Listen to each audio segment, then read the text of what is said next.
Ladies and gentlemen, at this time we're going to begin the funeral services for Judy Dworkin. Please be sure your cell phones have been turned off. We welcome those of you who are joining us via live stream. When the family enters, we'll ask everyone to rise and stand in place for the matriarch of Kaufman's, her family, and then we'll be seated as one community.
Rabbi Deborah Newman Kamen will be officiating. There was a private burial earlier, so that's why Judy's casket is not here. And at this time, we're going to begin the sacred memorial service.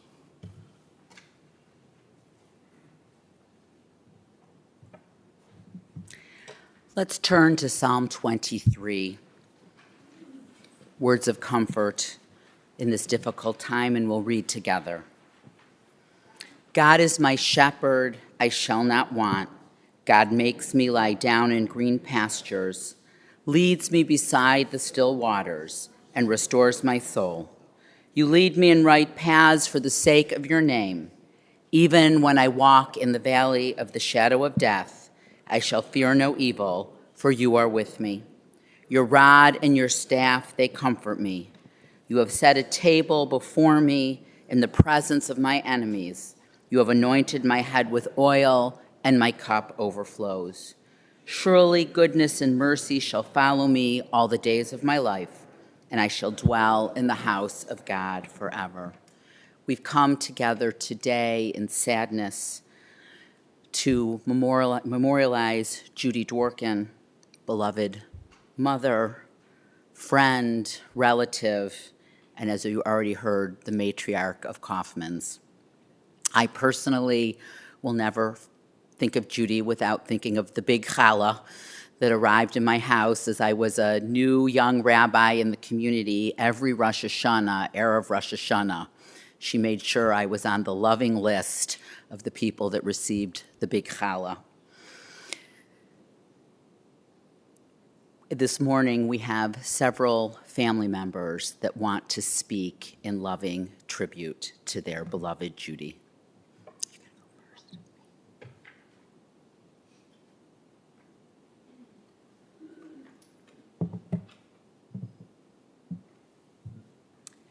Good morning. I'm Susan Missner, proud niece of...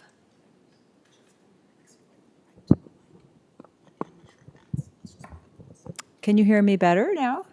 Okay. Good morning. I'm Susan Missner, loving and proud niece of my beloved Aunt Judy Dworkin. For as long as I can remember, I've always heard my Aunt Judy described as beautiful, stubborn, and strong-willed, and indeed she was. Beautiful, My earliest and very clear memory of Aunt Judy is when I was 3, maybe 4 years old. She had just arrived for Shabbat dinner at my grandparents' home, Rose and Lou Dworkins, her in-laws.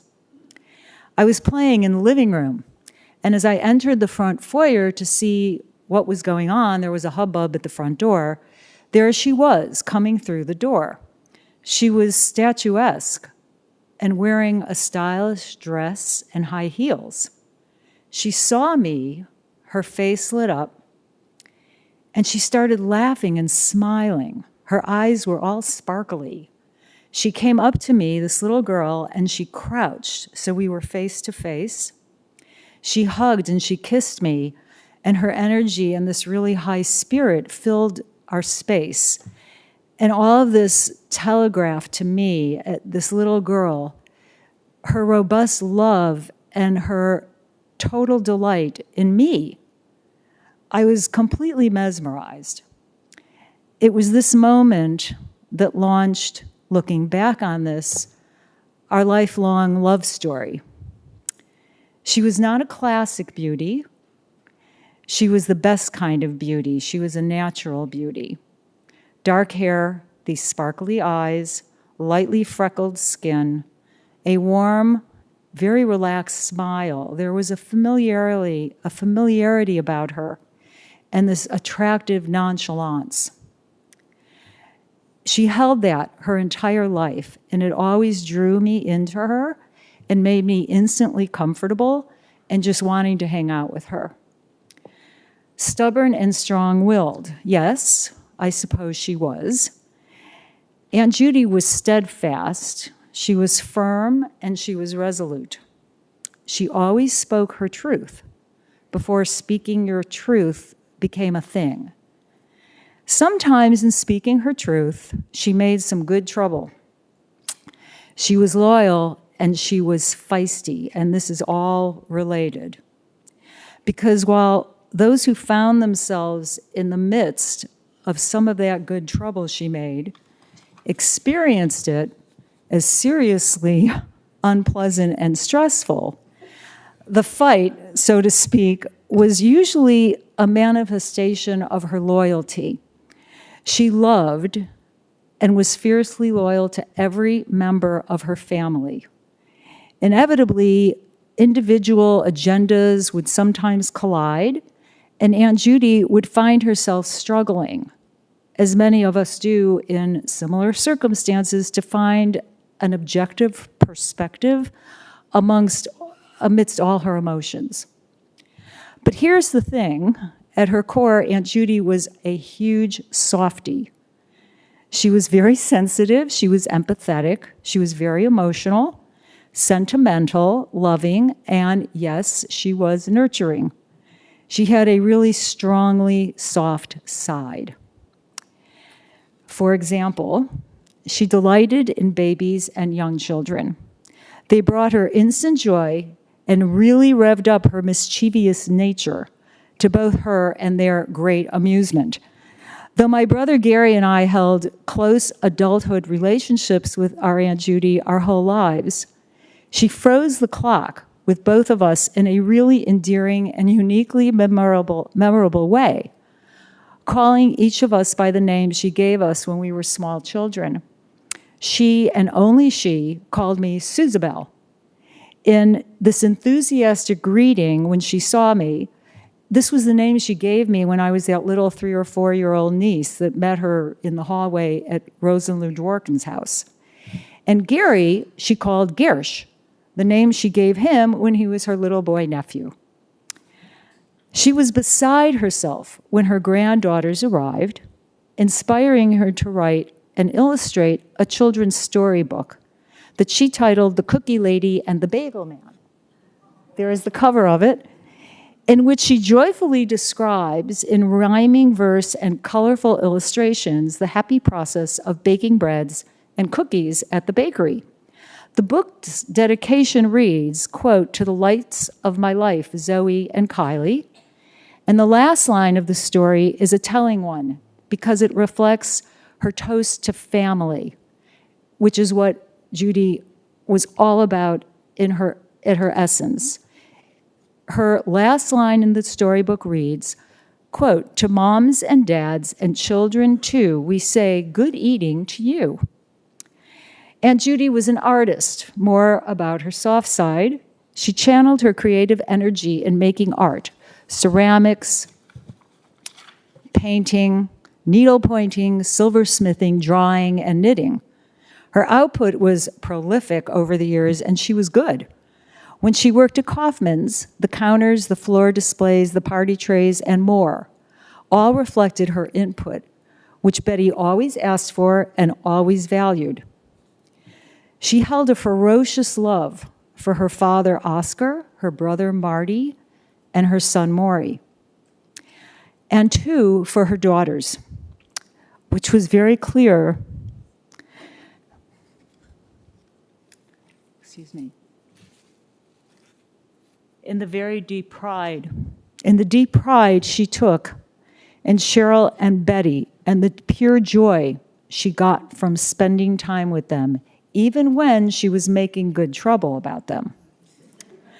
She loved being with her girls. She cavilled over Sheryl's intellect, her becoming an attorney with her own practice, her devotion to the state of Israel, and her lifelong nurture of not only her own, but also Judy and Arnold's friendships in Israel.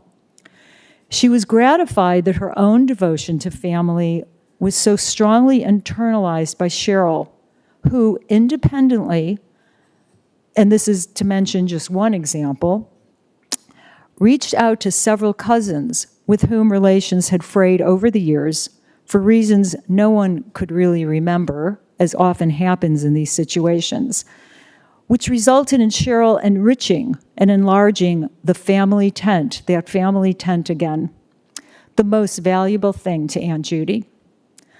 Upon her return from her and Sheryl's trip to Spain, and for long thereafter, she delighted in telling stories from their mother-daughter trip. Of course, this being Aunt Judy, there had been a misadventure during the trip. Some good trouble was made when her purse, or perhaps it was Sheryl's purse, some purse was stolen from their rental car, and she relished telling the story, what they did, what a hubbub it was, and how it was all resolved. And she loved just tooling around and hanging with Sheryl closer to home in Michigan City, antiquing, knitting, hitting farm stands, shopping at Al's, gardening, fussing over Oscar, Sedum, and Iris, prepping the deck dinners, and just hanging out on their beloved beach where they read quietly together, took audiences with friends and relatives walking the beach, and where the two of them shared stories about families, family friends, and reviewed just the what's what at Stop 11. Aunt Judy was in awe of Bette's focused energy, her competence, her strength, and her bold, adventuresome nature. Bette's facility with languages, her curiosity about other cultures and countries, her employment and extensive travel overseas, all of this greatly impressed Aunt Judy, and through which, for the aspects most to her liking, she lived vicariously. She was beyond excited when Bette took her on their mother-daughter trip to Paris, which let her leave vicarious behind and experience the real deal. She valued Bette's worldview, and she counted on Bette as her source for what was really going on in the world. She delighted in Bette's art making and was gratified knowing that her own art making influenced and nurtured Bette's creative channels. When Bette was deeply involved in painting silk, Aunt Judy served as a sort of studio assistant to her, and she loved this, helping to source silks, paints, toing and froing from Bette's basement studio, these kinds of things. She delighted in them. She actually loved and related to all of Bette's creative channels, and Bette has many. Her personal style, her wardrobe, her jewelry, her hair, even though Aunt Judy was known to criticize a dress, a piece of jewelry, some other items here and there, she was always an enthusiastic fan of Bette's whole style package, the big picture. And then there was Bette's interior design aesthetic, which Aunt Judy loved. She was so impressed with what Bette did in her condo on Paulina, pointing out various details to me and others, the textiles, the furniture, the mirrors, the curtains, a variety of finishes, and commenting on how each of these reflected Betty's taste and her attention to quality and craftsmanship. Judy was really proud about this. As for Kaufman's, Aunt Judy totally recognized Betty was the saving grace, the glory, and the future of the business. She told me this many times over the last many years when she was still very active in the business. She knew it, she said it out loud, and she was very grateful. So Aunt Judy was many things. She was very proud, she was stubborn, she was strong-willed, she was beautiful, steadfast, sensitive, empathetic, emotional, sentimental, loving, nurturing, creative, bold, and often came across as indignant or belligerent, though at her core she was neither of these things. There is one more thing about Aunt Judy that is really important to know. She was a reliability superstar. I called her my go-to girl, and she wore that name proudly. She loved being reliable, and she knew she was really good at it. I sensed this about her when I was a youngster. Children are unwittingly attracted to adults who are reliable, who are dependable, protective, supportive, and trustworthy. The first time I really remember understanding it, though, not just sensing it, but seeing it in action, was as a preteen, traveling with her, Uncle Arnie, Sheryl, Bette, and Maury in an RV from Skokie to Montreal to go to Expo 67. This was a huge thing for me. I was very excited, and I was a bit nervous. So you want somebody reliable when even though you're not thinking in these terms when you're a kid. Joining them on their family road trip was Auntie and Uncle's bat mitzvah gift to me, and Judy ran this rolling long-distance operation calmly and competently, instilling it with a sense of fun and lots of adventure the whole way. Planning and serving the meals, prepping sleeping arrangements, managing the toileting and the bathing schedules, and spelling Uncle Arnie behind the wheel of this gigantic bus. I never saw a woman drive a bus, let alone this gigantic RV, serving as a home for all 6 of us over 2 weeks, I think it was. And she was the one who, behind that whole experience, was seeding an intimacy amongst the 3 girl cousins on board, Sheryl, Bette, and me, that grew from that trip in '67 and will be forever with us. This was Aunt Judy building her family tent. What a priceless gift she gave us. Reliability superstar. On the saddest day of my life, September 18, 2007, I arrived here at Chicago Jewish Funeral Home to bury my father. I had never experienced such searing grief. I was in a state of shock and bereavement. The CGF car arrived at the entrance. The driver opened my car door. I got out. I turned around, and there was Aunt Judy, standing sentry, waiting for me, enveloping me with her hug and injecting strength into me. My go-to girl, indeed. For me, Aunt Judy remains present in so many ways. Here are a few. I will always respect the lake. I will always remember to think and say, that's how it goes, to outcomes beyond my control. I will always remember to think and say, that's right, to inconvenient truths. I will not get annoyed with bratty kids.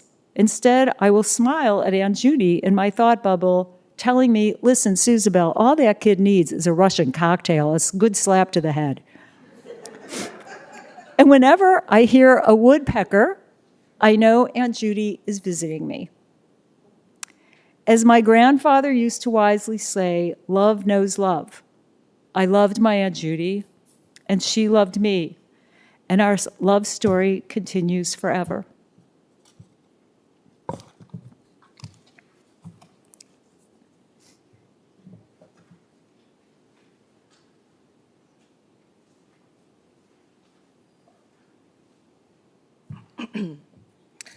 A man is on his deathbed and asks for one last piece of his wife's rugula, only to be told by his son, "No, we're saving it for the Shiva."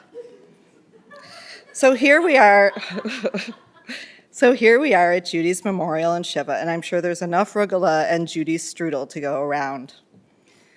We are Esther, And Ariel Weininger. Judy's nieces. Cheryl called Ariel on Sunday to let her know that Judy wanted her to speak at the memorial. I'm helping.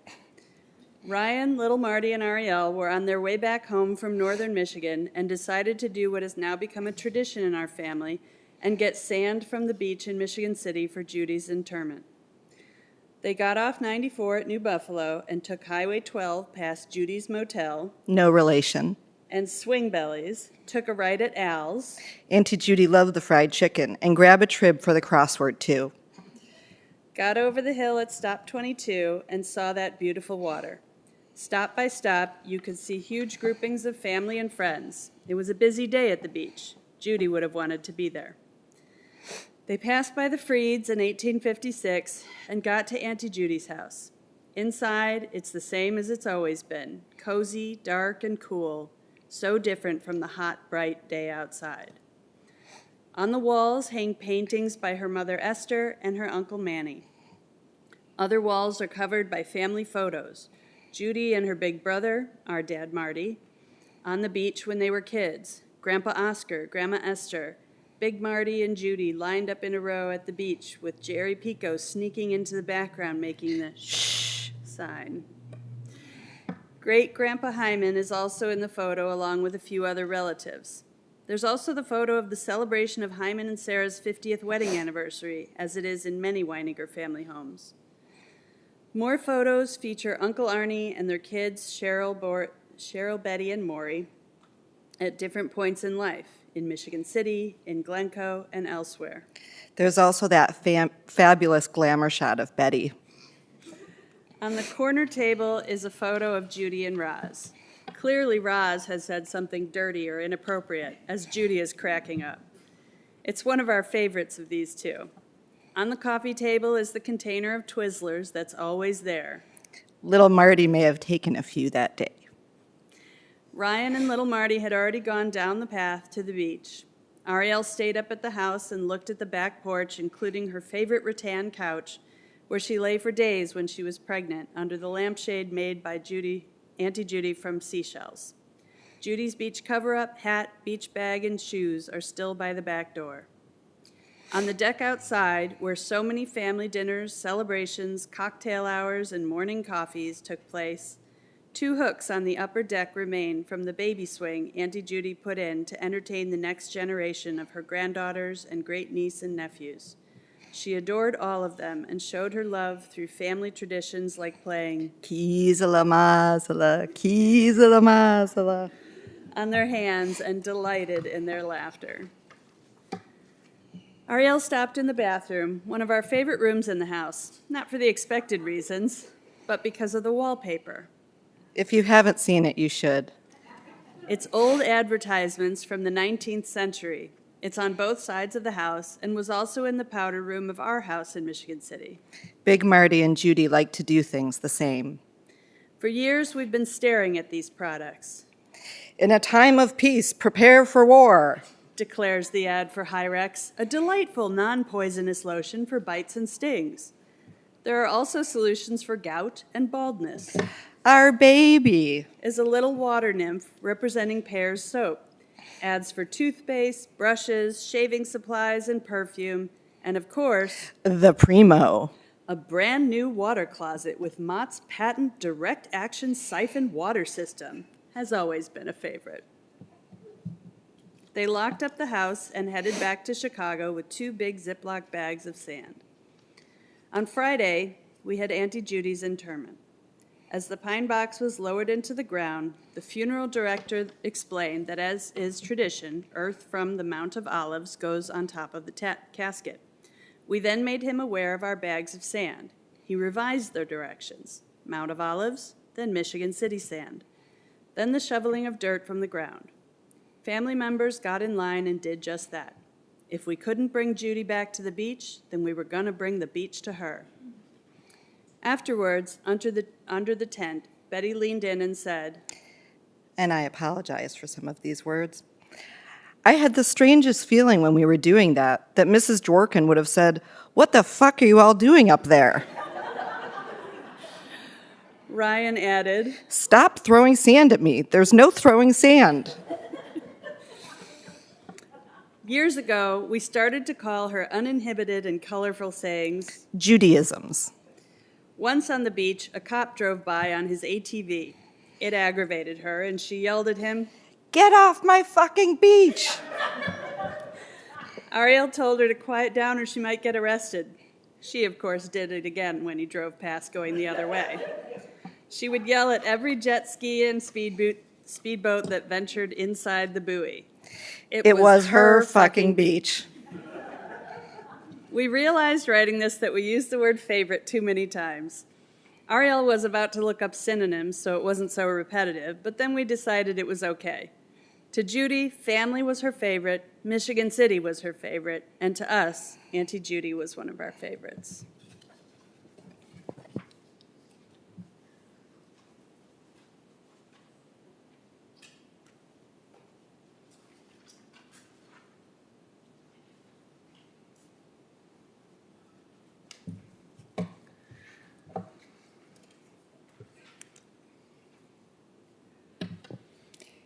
My mom did not want her children to speak today. I was not really good at listening to her all the time. I want to thank everybody for coming today, and I would like to thank the caregivers, Sheryl Wedlow, who was her partner in crime for an extended period of time, Maria and Sochi and Diane Morales. I want to thank my sister for handling all that stuff over the course of the last few years, and my brother, who unfortunately couldn't be here, but he got here to say goodbye to Mom. There's a poem that was written called The Dash about how what's really important is the dash between the dates. And in between, or for my mother's dash, she had lifelong friends, Barbara Mel, Sally B., Iris, her cousins, Roz, Wilma, Pudgy, the whole Michigan City crew. She laughed, she loved, she lectured, she looked after, she listened, she cared for, she lived through her losses. I said to her in the hospital 2 weeks ago when she was still semi-lucid, you know, Mom, I'm gonna miss you. And she said, yeah, but you're not gonna miss all my shit. I said, you don't have to worry, it's already recorded. I worked with my parents for several decades, which means only that I was lucky and blessed enough to see them in a slightly different way than my siblings. My relationship with my mother was complex. She was loving, she was stubborn, artistic and judgmental, beautiful and obstinate, kind and strong-willed, fun and complicated. And you know what? She was always right. Thank you.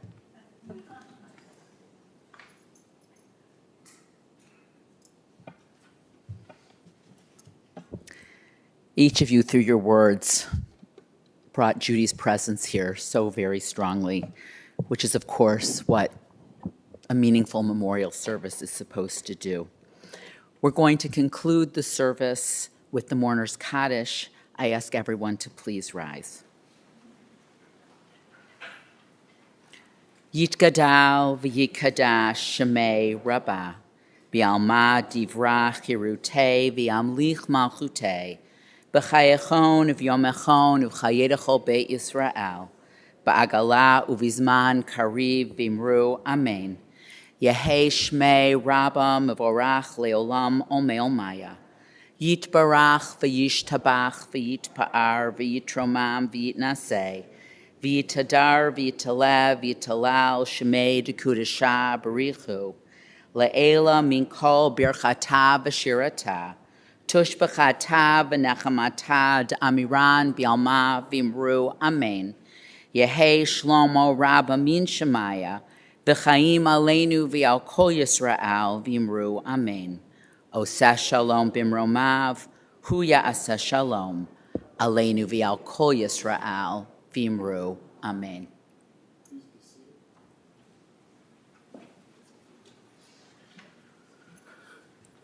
Ladies and gentlemen, as we mentioned earlier, the interment was done at West Lawn Cemetery. So today, following here, everyone's invited to the North Chapel for Shiva, memorial contributions to the St. Jude Children's Research Hospital or the American Friends of Hebrew University. That information is on the service folder. This time I invite everyone to please rise and stand in place as we escort the Dworkin family from the chapel, then wait momentarily, then you can come to the North Chapel.